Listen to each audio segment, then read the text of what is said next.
Okay, welcome. We're going to be talking about multi-step equations today. Hooray! So specifically we're going to be talking about multi-step equations that have variables on both sides. As you guys can see, we've got we've got equations here, and we've got the x on both sides and all that fun stuff, right? So first of all, I want to talk about what the steps are for solving a multi-step equation, or really equations in general. Okay. Now, obviously, all equations are not created equal. All equations you won't have to do all these steps or anything like that. So this is a general outline. You kind of start at the top. If it doesn't apply, you move to the next step, and so on and so forth. Okay.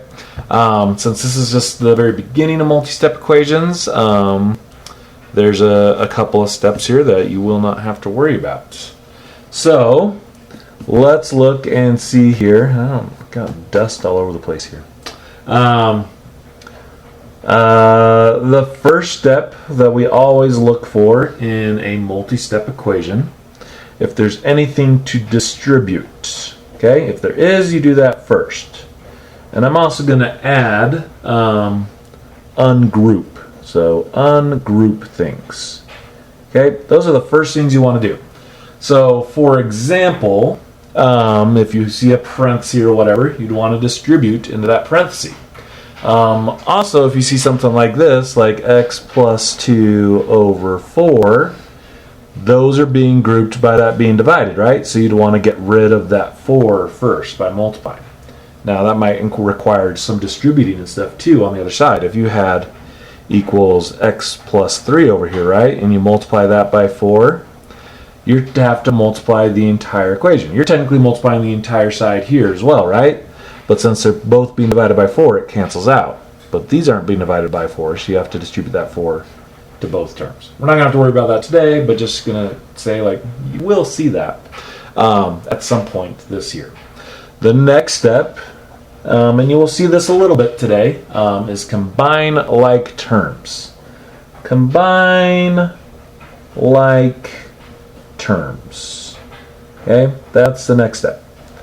That's when you see like terms on the same side of the equal sign. So for example, if I had like 2x plus 3x equals 4x plus 5 or whatever, the first thing I would do is combine like terms. And again, you can draw that line to know you can't combine across that line, right? And you get 5x equals 4x plus 5. Now you would do the next step that I'm just about to talk about or whatever at that point. But the first thing you do is you look for like terms on the same side of the equal sign. Okay, next step, the third step, is to move the variable to one side. And this is done by simple add subtract.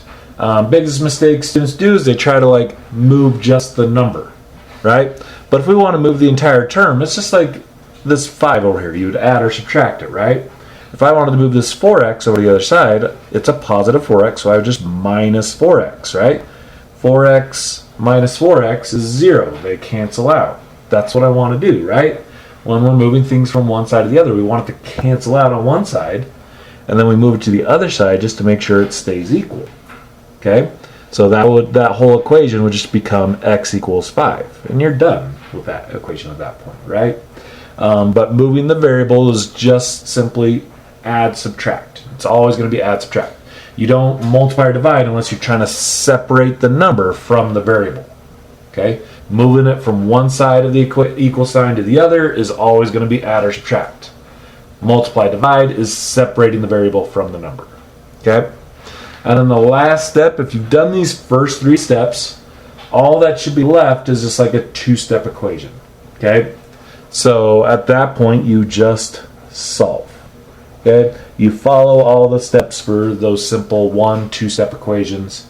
And it might even just be solved at that point, right? Once I moved the variable, it was already done. I was solved. I didn't have to do anything else.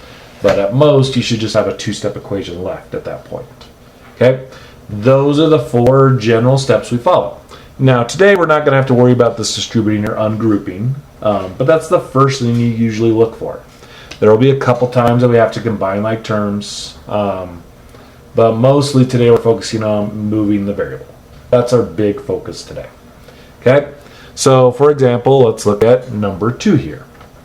So on number 2, I have negative 7x minus 29 equals negative 12x plus 46.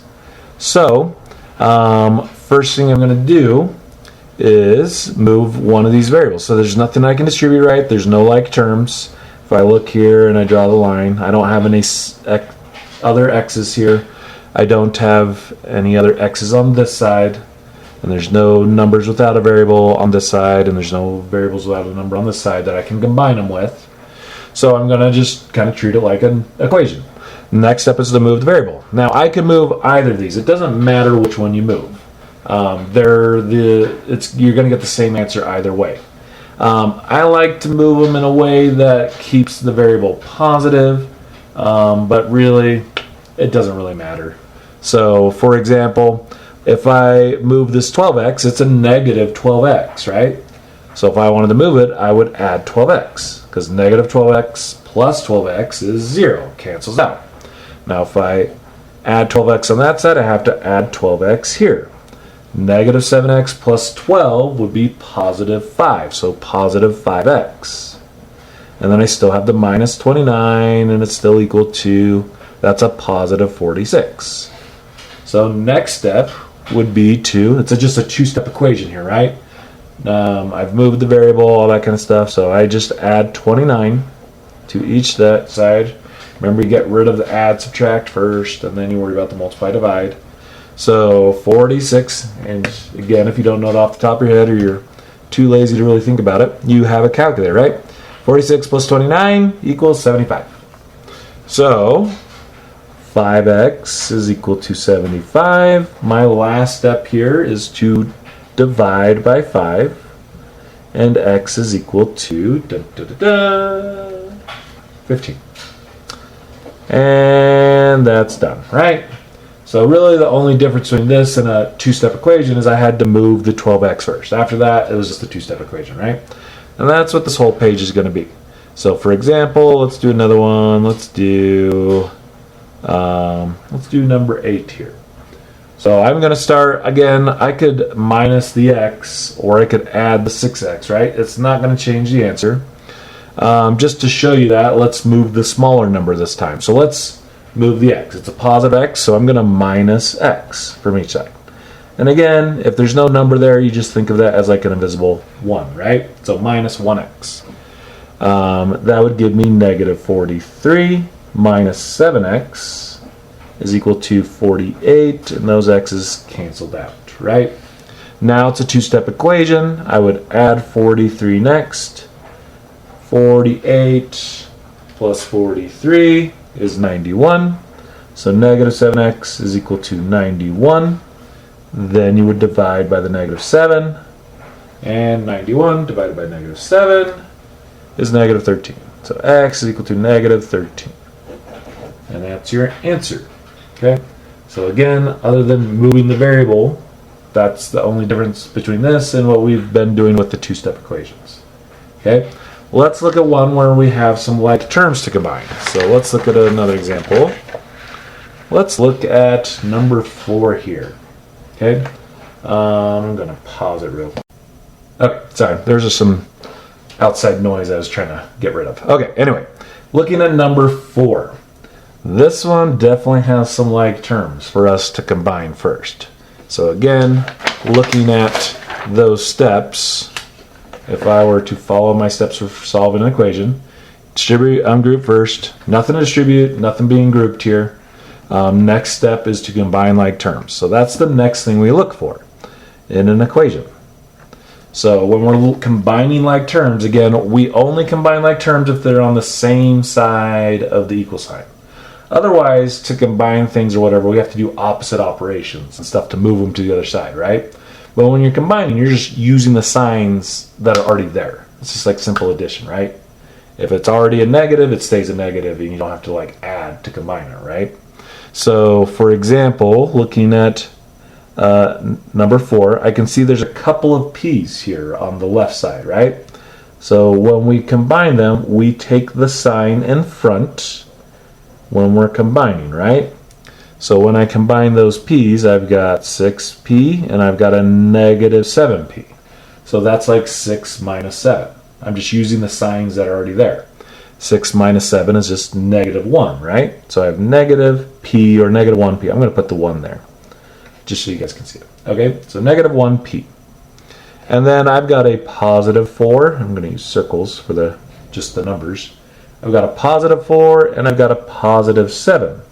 So when I combine those, 4 plus 7 is 11. So plus 11. Okay? So that's that side. That's as simple as that side can get, because those are not like terms. I can't combine them, right? The other side, let's look. I've got a 2p and I've got a p. So I can combine those, right? 2p is positive, so is the p, and that's just like a 1p, right? So combine those, and I would get 3. So 3p, and then the minus 5 is still there. Now it's just like what we were seeing before, where we have to move the variable to one side. Again, it doesn't really matter which one I move. I usually like to move the one that would keep the variable positive, or the smaller number, basically. Up to you what you really want to move. But I'm going to add the p to each side. So add p, that gives me 11 equals 4p minus 5. And again, you get the same answer if you had subtracted the 3p to the other side in the end. You're going to end up with the same answer. So now this is a two-step equation, right? I've gone through the first 3 steps. All that should be left is just a two-step equation, which is what it is. So you get rid of the add, subtract first. So I got to add 5 because it's subtracting to move it to the other side. And that gives me 16 is equal to 4p. And then you would just divide by 4. Divide by 4, divide by 4. P is equal to 4. And I am done. Okay? Not too tough. If you guys have any questions or concerns, let us know. We're here to help. We want to help. Just sometimes you guys are not asking us, and that's what we're here for. So ask us any questions, and we will help you. Have a good one. See you out there.